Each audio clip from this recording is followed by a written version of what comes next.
Okay, may nililigawan ako dati nung elementary ako. Like, gustong-gusto ko talaga siya. Then sabi niya, ang pangit-pangit mo. Tsura mong yan. Nakuha mo pang manligaw. Yun yung sabi niya, tinandaan ko yun. Siyempre masakit yun nung elementary days ka, na masabihan ka ng gano'n ng crush mo, di ba? Eh ngayon, tol, nagulat ako, nag-chat siya. Tapos sabi niya, di ba ikaw yung classmate ko nung elementary?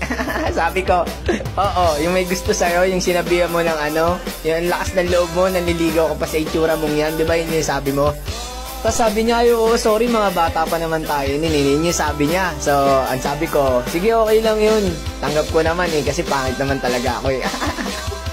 Tapos sabi niya sa akin, ibang-iba ka na ngayon, kilalang kilala ka na, pati yung kapatid ko, kilala ka.